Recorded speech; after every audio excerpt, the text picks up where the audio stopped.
I got 3 bad bitches in the bag. I don't know how to act. Slide through my district, I'm gonna take your ass. Just hit me in my ass. What's good, Samurai Gang? It's your boy Sue, and welcome to the last video of the day. Yeah. Okay, so you guys really wanted me to react to some plot armor on, this chapter. I did not read it yet entirely, right? So we know Boy Toy Luffy got this this huge power up. Some people feel like, oh, Luffy could, take on Naruto.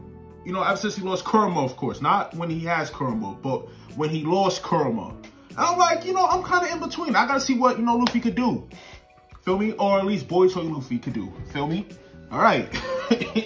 Last video of the day. About to react to some fire stuff. Subscribe to the channel if you're new. If you like my reactions, go ahead and leave a thumbs up. It helps the channel out. Please, I beg you. Please subscribe to the channel. Please. Thank you. With that being said, let's start it up. 1044 of One Piece will most definitely go down as one of the greatest manga chapters of the decade. This was hype. This was long awaited. This was surprising. And boy, oh boy, was it so on brand for the one-of-a-kind series that is One Piece. We begin with Zunisha facing the many encroaching ships of the world government, all the while hearing the drums of liberation, which signified his ever-long-awaited return. The return of Joy Boy. Luffy had regained consciousness. It's Boy Toy. And was confused. He wasn't exactly sure what was happening to him. He had no idea how he could possibly still be able to stand. After all, he lost. The CP0 agent intervened at an ever-pivotal moment of his fight against Kaido, where the two sought to spend the very last of their strength for the sake of concluding things once and for all. And on account of this interruption, Luffy was encumbered and defeated. Yet, despite this reality, Luffy, with the drums of liberation sounding off, and a staggering amount of Conqueror's Haki leaking out from his body, was having an absolute blast. He was having the time of his life and could not stop laughing.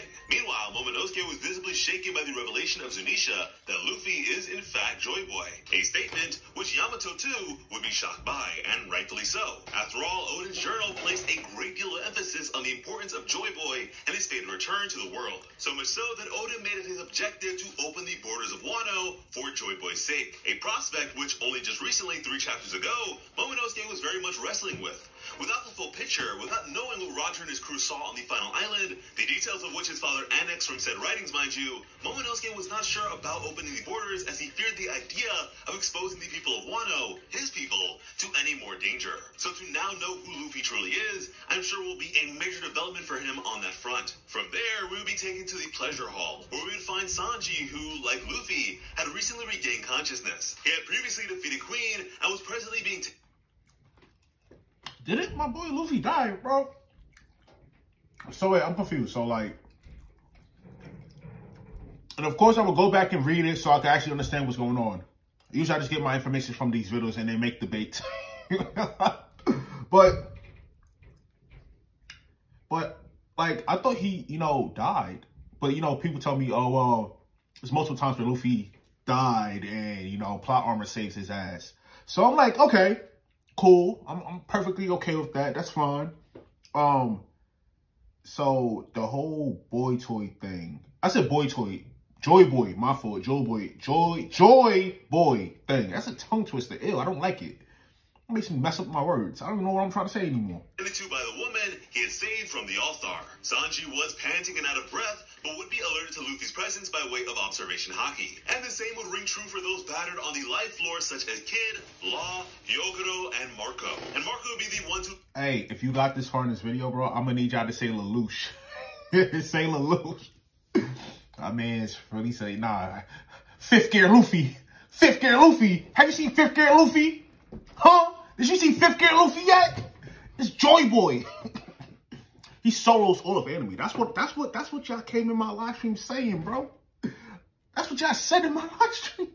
But the crying duo of Nami and Tama know that Luffy was still alive, much to their shared relief. I mean, Nami just before incurred the wrath of Kaido in her refusal of such a grim reality, so good for her. But from there, we would leave Wano for a bit for the sake of receiving commentary from the Council of Celestial Dragons, known as Igorose, from the Hall of Power, located in Mary Joyce. One of them would question the actions of their collective, as for the sake of ridding themselves of the threat Luffy posed, they had ordered one of their best agents to sacrifice himself to get the job done. Furthermore, serving to incur the aggression of Kaido, one of the 4 emperors. And to this, another would respond that they didn't really have much of a choice, considering the alternative would have been far worse. That dealing with something this problematic was a necessity. I'm gonna be right back, y'all. Sorry, hold on.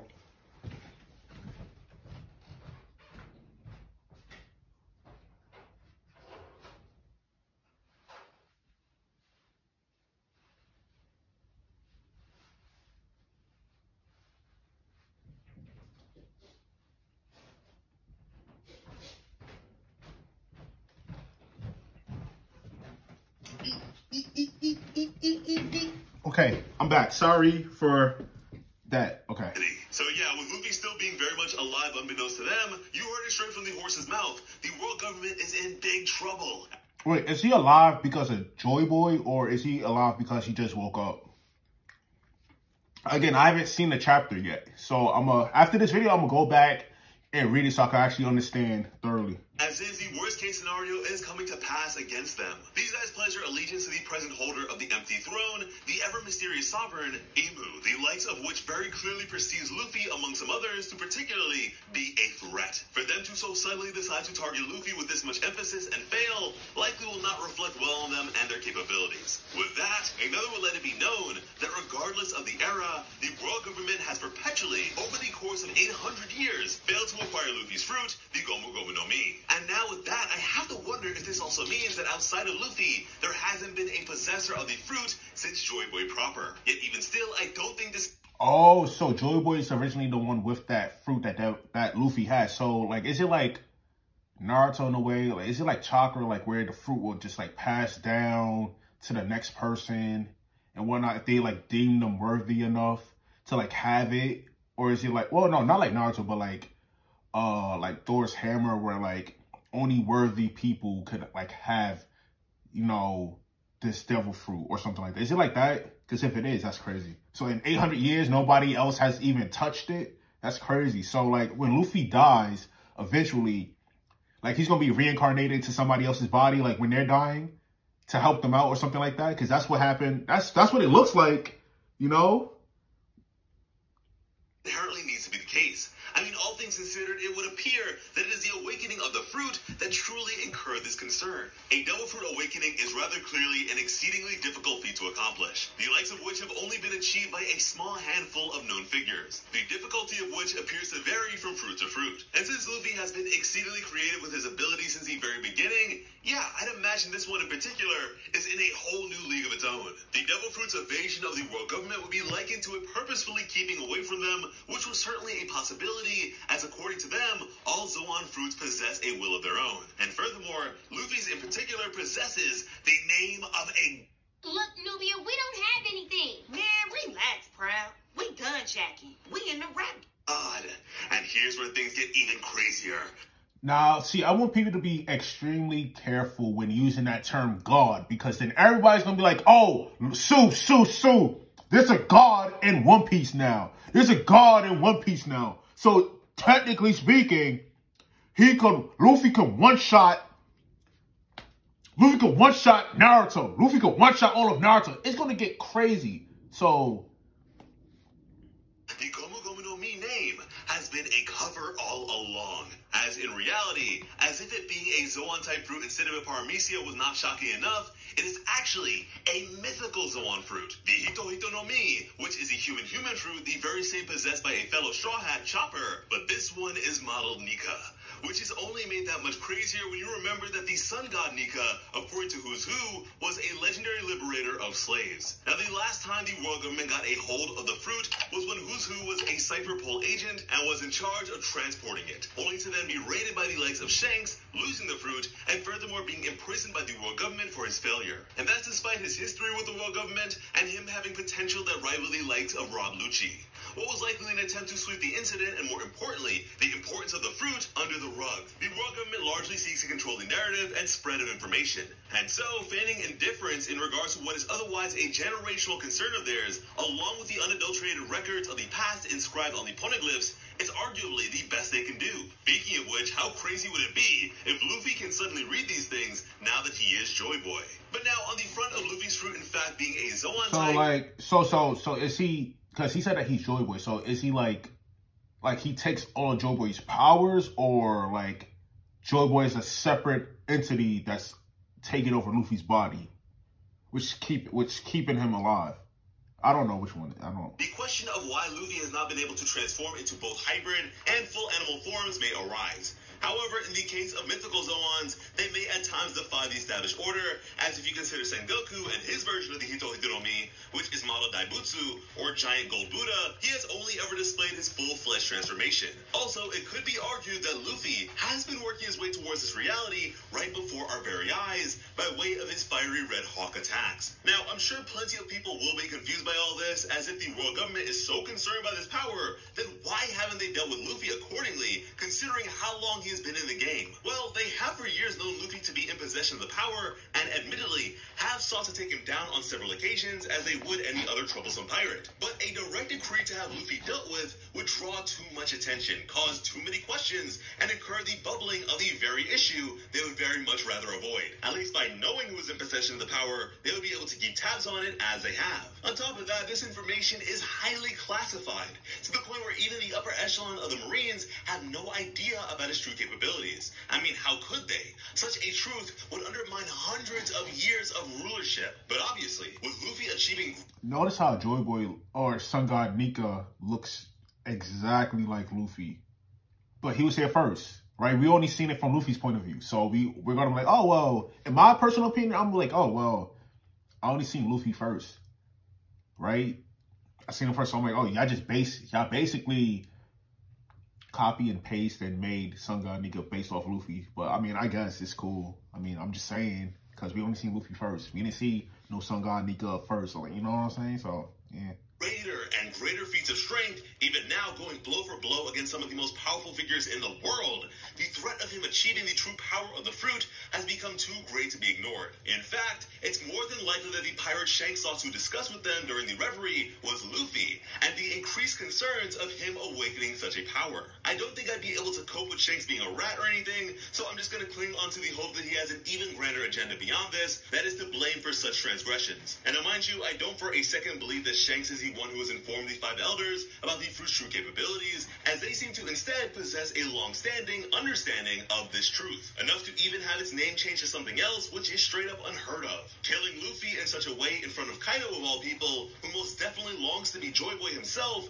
would no doubt raise some eyebrows, but ideally, the world government would mostly be able to wipe the slate clean, stalling the issue that is Joy Boy for ages more. But again, Luffy is alive, and when that is found out by the royal government when he emerges victorious, the secret will be out, and so there will be no reason for them to not go full throttle and expend every power they have to stop him on his quest. He will become public enemy number one, and conveniently, they'll be able to spin it that Luffy is an Emperor Thrasher, having taken down the invincible Kaido, along with having the men who had defeated Big Mom as his allies. I mean, do you remember how big of a deal Kaido and Big Mom teaming up was for the Marines? Not to mention the fact that Luffy would now have an unknown military force behind him by way of Wano's samurai, which the world government has been avoiding for ages, like they have with the other races in their respective regions, such as the giants in Elbaf or the fishmen of Fishman Island. The powers of the fruit would then be described. The body of the user would obtain the properties of rubber. Meanwhile, their combat possibilities would only be limited by their imagination. Furthermore, bringing smiles to the faces of all others all over the world, they would become the literal embodiment of the warrior of liberation,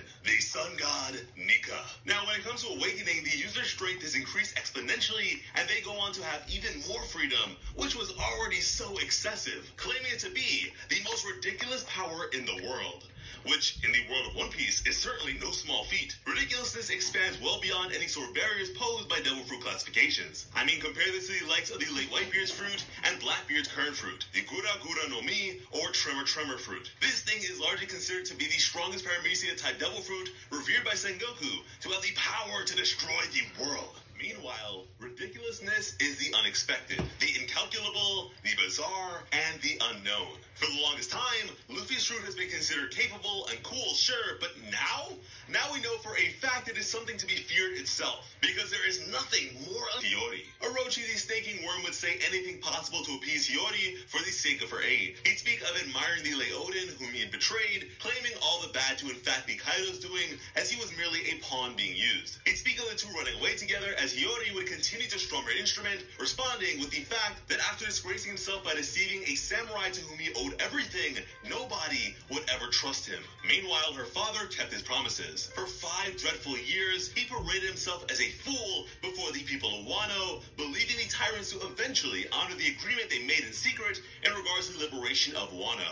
Doing all of which, and never telling his own family. Hiyori expressed a great pride in her father's legacy and character, as he still expected his enemies to keep their word and allow his people to live so long as he withstood being boiled alive for an hour. Despite it all, a smile never left her father's face. The suffering he endured was unfathomable to her. A heavy burden he was made to bear all by his lonesome. The tears would begin to escape the kitsune mask of Hiyori as she shook from the sheer emotion to follow such a recollection. She would remember her father consoling her while she cried as a child. At the time, she wondered if he was truly fine with the terrible things people were saying about him, which, with a massive smile, Odin would let it be known that he was, and that's because he had his family and those he held so dear. And hearing this, Hiyori too would begin to smile and happily proclaim that she would always be there for her father. Now, Orochi, of course, didn't really care about what Hiyori was saying at all. He simply wanted to survive this situation, and so he would agree with how wonderful Odin was and would promise her that as a shogun, he would make sure to honor the legacy of her father. Hiyori would not respond at first, but would have her mask clattered to the ground before her, much to the fear of Orochi. With a stream of tears running down her face, Hiyori would reprimand the despicable bottom feeder and declare her name to be Kozuki Hiyori. She would express the overwhelming pride she felt in carrying the name of her father, even when she was starving and wearing rags. Meanwhile, Orochi, even with the status of shogun, never had any semblance of honor. That every day he occupied the position was one too many. That during... Yeah, bro, like, here's another thing about, like, the characters, bro. Like, they're just built so entirely weird to me. Like, look at his big-headed ass. Y'all was flaming me in the comment section, bro. Y'all be like, oh, Sue. Your head is the size of this nigga.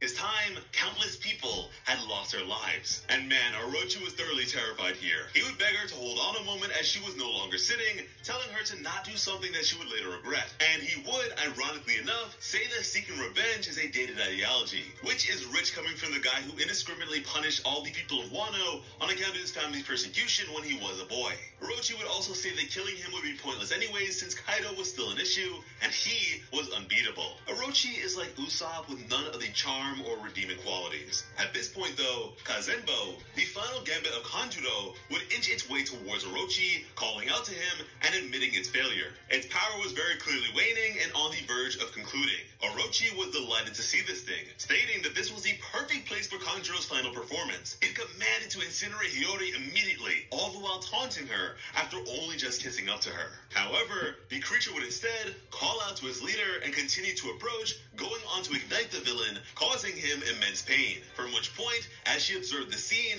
Hiyori would say that the dawn will come. After all, the Kozuki clan always keeps its promises. And this is the sort of belief that I would like to see Momonosuke adopt from his now more mature sister. And she's right, the dawn will come.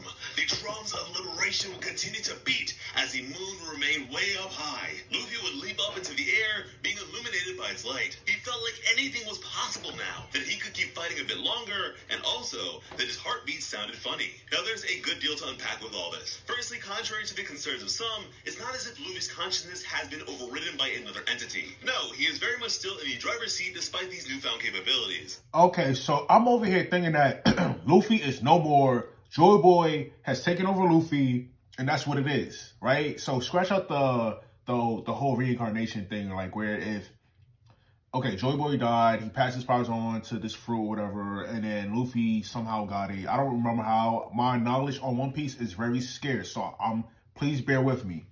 So I'm thinking that's gonna happen. And then, okay, so when Luffy's time has passed, he's gonna be reincarnated into somebody else who happens to get that devil fruit or whatever, right?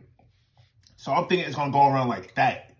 But, you know, the time skip from Joy Boy to Luffy is 800 years. So that's ridiculous.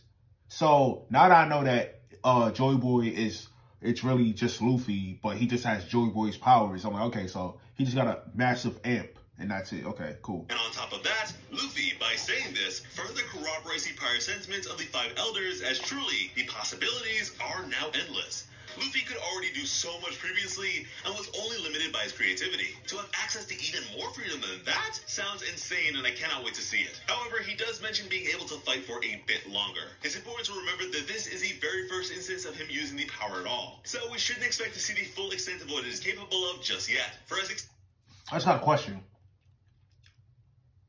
So if Luffy, say if Joy Boy Luffy, right, just happens to destroy half of their Earth, right? That's a large planet. So imagine what he would do to a regular sized Naruto planet, bro. Luffy will be easily large planetary, bro, at that point. Easily. This is just my speculation. This is just what I'm thinking. So I'm give you guys like what I'm thinking so you guys can understand where I'm coming from. Exciting and momentous as this may be, it is still only just a taste of what is to ultimately come. And then finally we have the mention of his heartbeat. It would seem that the drums of liberation are actually a reference to the sound of Luffy's heartbeat, which is pretty interesting if nothing else. But speaking of interest, the hype levels would rev up even more as Luffy would declare this newfound strength of his to be his peak. This was in fact Gear.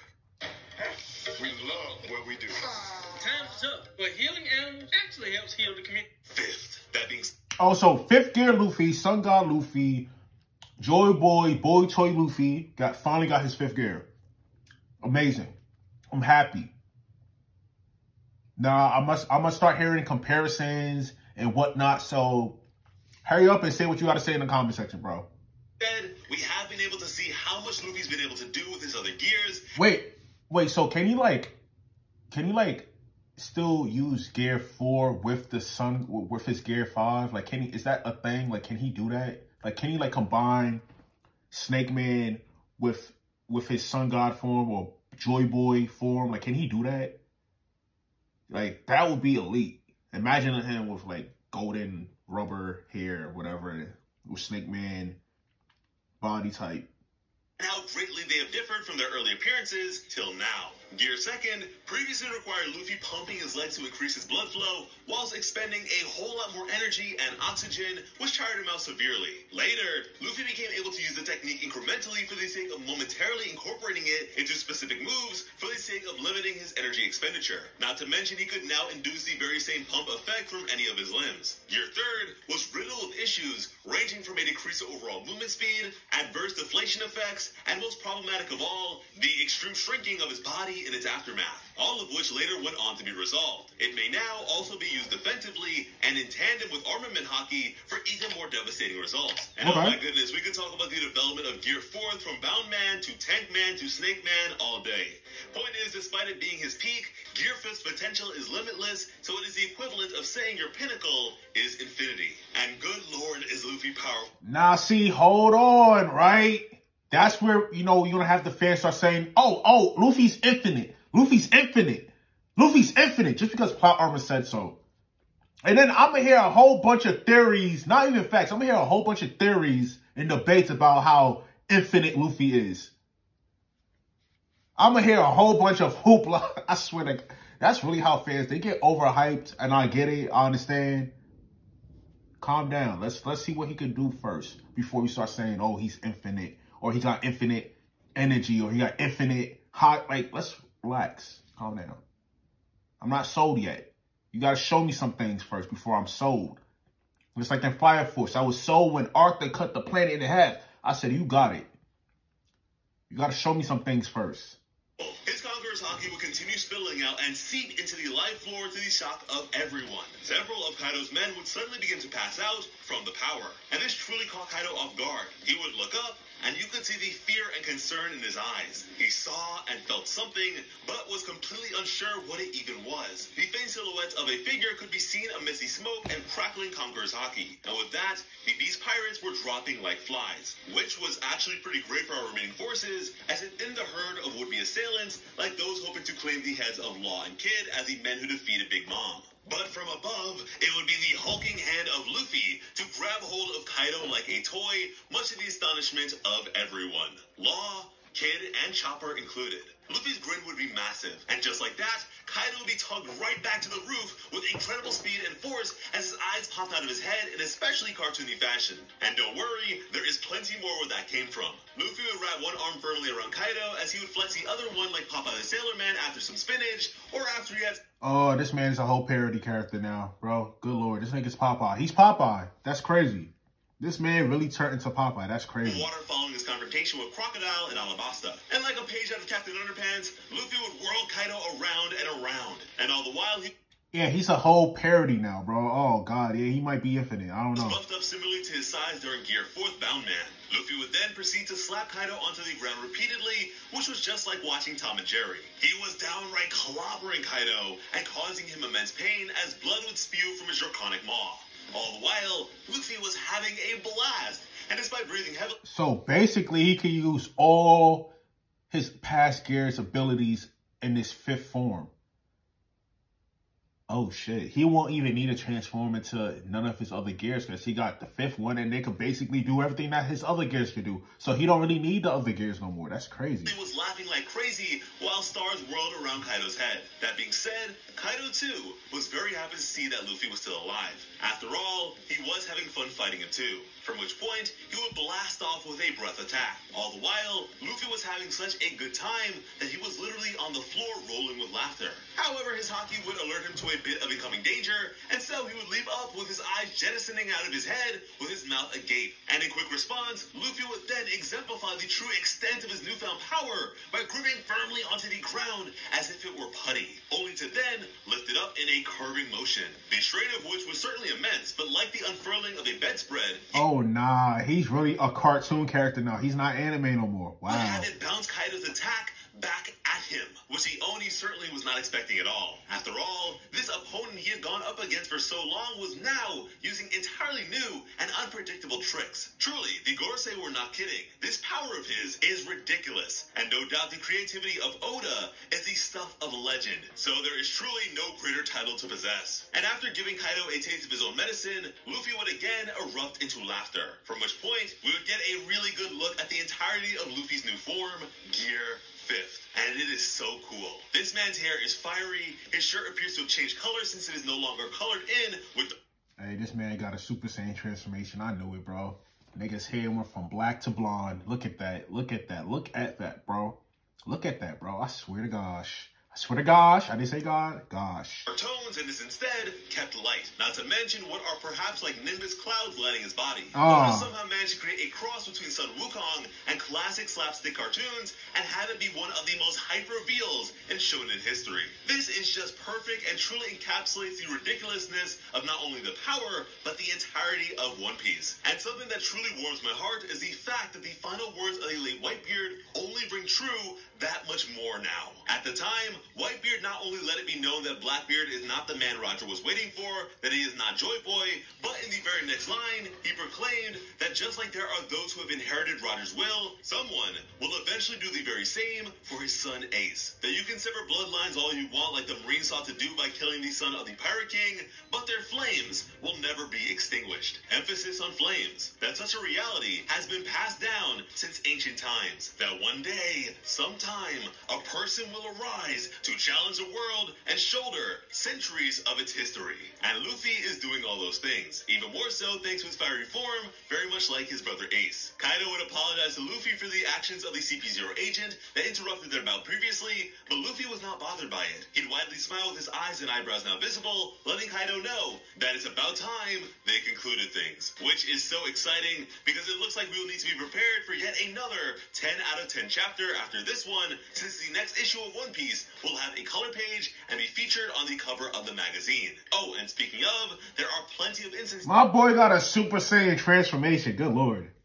My boy really got a Super Saiyan transformation. I'm all for it, though. I'm happy for him.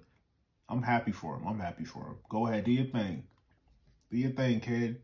Handle your business. Is that one could categorize as foreshadowing for all of this, surely. But one color spread in particular, featuring our many Straw Hats as Super Smash Bros. Characters, had Luffy dressed as Ken from Street Fighter with his hair, hands, and eyebrows fiery, which is insane. Mind you, this spread in particular could be described as one that foreshadowed plenty of power-related developments, and who knows, may have more to come. There's Zoro bearing the likeness of Link from the Legend of Zelda franchise, famously known as the hero of Hyrule, chosen wielder of the Triforce. The Triforce being reflective of Zoro's use of 3 swords. Link also notably wields the ever-famed Master Sword, which chooses its wielder very much like Enma, alluding to what was to come from his fight against King. And similarly, in the case of Sanji, we have him bearing the likeness of an Inkling from Splatoon. Creatures which aren't exactly human, whose bodies may be contorted in bizarre ways and still be fine. Not to mention, he is also wearing a full-on battle suit to foreshadow his impending Germa situation. As always, I'm Slice of Otaku. Thank you all so much for watching and have an awesome day. I love you. That was the most dramatic I love you I've ever heard in my life. But I really liked the video. This was great, really good information to know, because he basically covered everything that I had questions for and whatnot. So let me know what you guys think down below. Like, I had so many questions about, like, was he able to use all his abilities in his past gear forms and this 5th gear form? You already know there's gonna be a lot of toxic people with their own opinions, making their own, you know, whatever. I don't remember. Anyway, this is the 4th video. Hope you guys do enjoy it. Comment down below. Yeah, I'm gonna be reading some chapters, all right? So, it's me boy Sue. We're out of here, y'all. Peace.